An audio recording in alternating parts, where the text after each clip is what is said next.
অনেক জায়গায় আওয়ামী লীগের অফিসগুলো খোলা হচ্ছে, অনেক জায়গায় এটা আমরা এখন নতুন এক বাংলাদেশের জন্য কাজ করছি, স্বপ্ন দেখছি।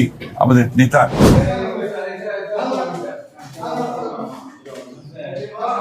আসসালামু আলাইকুম। দীর্ঘ 18 মাস পর কুতুবপুর ইউনিয়ন আওয়ামী লীগের পার্টি অফিসে প্রবেশ করলেন কুতুবপুর ইউনিয়ন বারবার নির্বাচিত চেয়ারম্যান হাজী আতিকুর রহমান মাতবর। আপনারা দেখতেছেন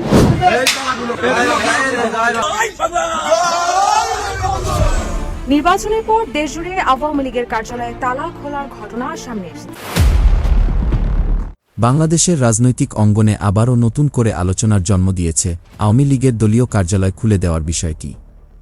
সারা দেশে একযোগে বিভিন্ন স্থানে আওয়ামী লীগের অফিস খুলে দেওয়া হচ্ছে, এমন খবর ছড়িয়ে পড়ার পর বিষয়টি নিয়ে সাংবাদিকরা প্রশ্ন করেন বিএনপির মহাসচিব, বর্তমান সংসদ সদস্য ও স্থানীয় সরকার মন্ত্রী মির্জা ফখরুল ইসলাম আলমগীরকে। সাংবাদিকদের প্রশ্নের জবাবে মির্জা ফখরুল ইসলাম আলমগীর কি বললেন, কি ইঙ্গিত দিচ্ছেন, এসব কিছুর বিস্তারিত জানতে ভিডিওটি শেষ পর্যন্ত দেখতে থাকুন।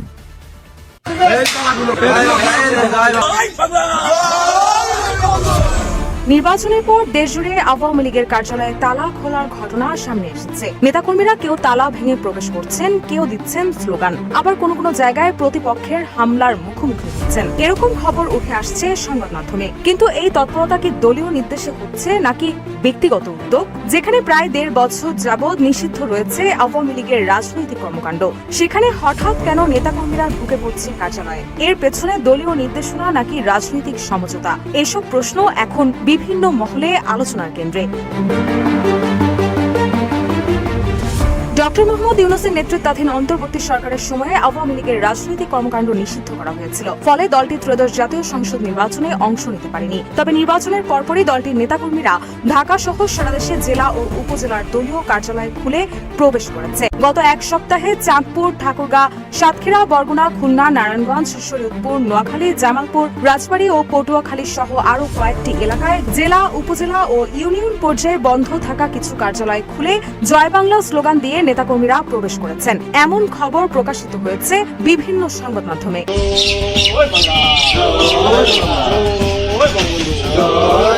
তবে দলীয় নির্দেশ নাকি ব্যক্তি উদ্যোগে এসব হচ্ছে তা জানতে চাইলে আত্মগোপনে থাকা দলটির কেন্দ্রীয় যুগ্ম সাধারণ সম্পাদক আ.ফ.ম. বাহাউদ্দিন নাসিম বিবিসি বাংলাকে জানান, দলের কার্যালয়ে নিষিদ্ধ বা বাজেয়াপ্ত করা হয়নি, তাই দলের নেতাকর্মী ও সমর্থকদের যেতেও কোনো বাধা নেই। এখানে নির্দেশনা বা সমঝোতার কিছু নেই। ইউনূসের অবৈধ সরকারের বিদায়ের পর দেশের পরিস্থিতি স্বাভাবিক হবে এবং স্বাভাবিক রাজনৈতিক কর্মকাণ্ড সবার জন্য উন্মুক্ত হবে, এই আশা নিয়ে তৃণমূলের কর্মী সমর্থকরা দলীয় কার্যালয়ে যাচ্ছে বলে তিনি মনে করেন। এদিকে দলীয় বিভিন্ন সূত্র বলছে, শেখ হাসিনা বিভিন্ন অ্যাপস ব্যবহার করে নিয়মিত তৃণমূল নেতাদের সাথে আলোচনায় তিনি কার্যালয়ে যাওয়ার পরামর্শ দিয়েছেন। এছাড়াও বিভিন্ন সূত্র দাবি করেছে, নির্বাচনের আগে দেশের বিভিন্ন জায়গায় বিএনপি ও জামায়াতের প্রভাবশালী নেতারা নিজেরাই উদ্যোগী হয়ে ভোটের সমর্থনের আশায় আওয়ামী লীগের স্থানীয় জনপ্রিয় নেতাদের সাথে যোগাযোগ করেছেন। সে সময়েই অনেক জায়গায় আওয়ামী লীগের নেতারা নির্বাচনের পর তাদের কার্যালয় খুলতে দেওয়া হবে কিংবা বাধা দেওয়া হবে না এমন আশ্বাস পেয়েছেন বলে দাবি করেন। তবে নির্বাচন পরবর্তী সময়ে কার্যালয় খোলার পরে কয়েকটি জায়গায় হামলা এবং ভাঙচুরের ঘটনা ঘটেছে। অনেক জায়গায় আওয়ামী লীগের অফিসগুলো খোলা হচ্ছে, অনেক জায়গায় এটা আমরা চাইনি, এবং আমরা যেহেতু আপনার আইনগতভাবে বলা আছে যে তাদের কার্যক্রম নিষিদ্ধ, সেইভাবেই এটাকে দেখা হবে। আমরা এখন নতুন এক বাংলাদেশের জন্য কাজ করছি, স্বপ্ন দেখছি।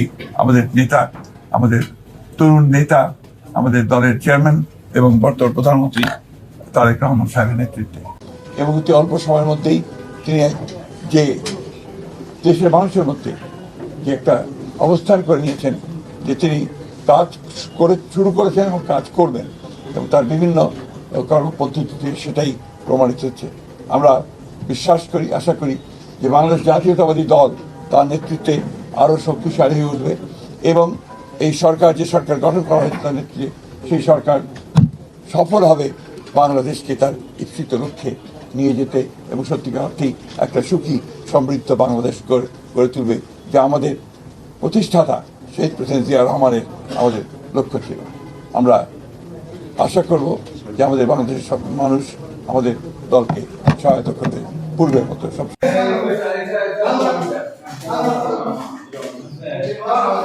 আসসালামু আলাইকুম।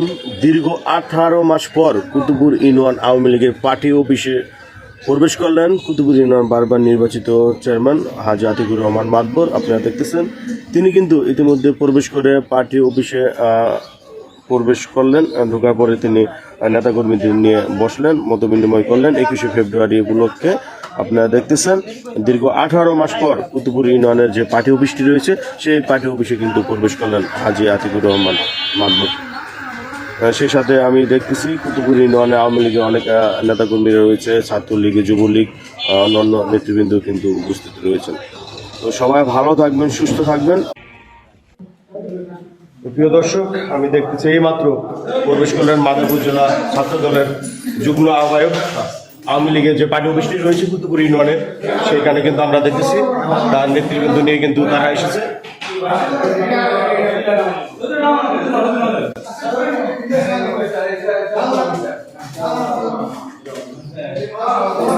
আজকে নিষিদ্ধ সংগঠন, সন্ত্রাসী সংগঠন জুলাই আগস্টে যাদের বর্বরতায় বাংলাদেশ সরকার সহ সর্বস্তরের জনগণ যাদেরকে নিষিদ্ধ করেছে, সেই নিষিদ্ধ সংগঠন আওয়ামী লীগ আজকে হঠাৎ মাথা চাড়াতে ওঠে। তারা আজকে সকলের অজান্তেই হঠাৎ আমাদের কুতুবুর ইউনিয়ন অফিস তাদের দীর্ঘদিন যেটা ব্যবহার করত চালু করে আমাদের নেতৃবৃন্দ তারা উপস্থিত সিদ্ধান্তের মাধ্যমে এই অফিস তাদের তালা ভেঙে এটাকে উদ্ধার করে এবং এই ফ্যাসিস্টকে তারা এই শিবচর তথা বাংলাদেশ থেকে যেভাবে রাষ্ট্র অবাঞ্ছিত ঘোষণা করেছে, তাদের সমস্ত রাজনৈতিক কর্মকাণ্ডকে অবাঞ্ছিত ঘোষণা করলো কুতুবুর ইউনিয়নের বিএনপির অঙ্গ সহযোগী সংগঠন। আমরা বলতে চাই, দেশের একজন নাগরিক হিসেবে তারা তাদের নাগরিক অধিকার সুবিধা নেবে, এটাই আমাদের কাম্য।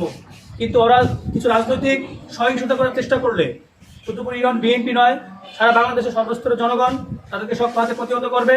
তাদেরকে আমরা জানা দিতে চাই, তারা যেন এদেশের শান্তি শৃঙ্খলা উন্নয়ন এবং বিএনপি সরকার যেই রূপরেখা তৈরি করেছে আগামীর জন্য, এই কার্যক্রমে কোনো প্রকার বাধাগ্রস্ত না হয়। যদি বাধাগ্রস্ত হয়, সর্বস্তরের জনগণ তাদেরকে সবভাবে দমন করবে।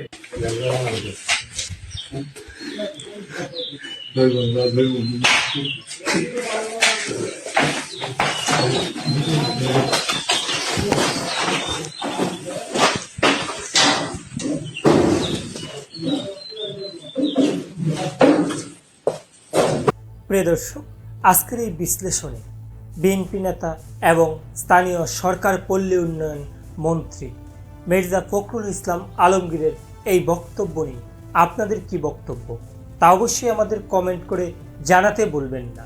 আর হ্যাঁ, আওয়ামী লীগ প্রসঙ্গে সারা বাংলাদেশের আওয়ামী লীগের কার্যালয়গুলো খুলে দেওয়ার বিষয়টি নিয়ে আপনাদের কি মন্তব্য তা অবশ্যই আমাদের কমেন্ট করে জানাতে ভুলবেন না। আজকের মতো এখানে বিদায় নিচ্ছি, দেখা হচ্ছে পরবর্তী কোনো একটি ভিডিওতে। ভালো থাকবেন সবাই, ধন্যবাদ সবাইকে।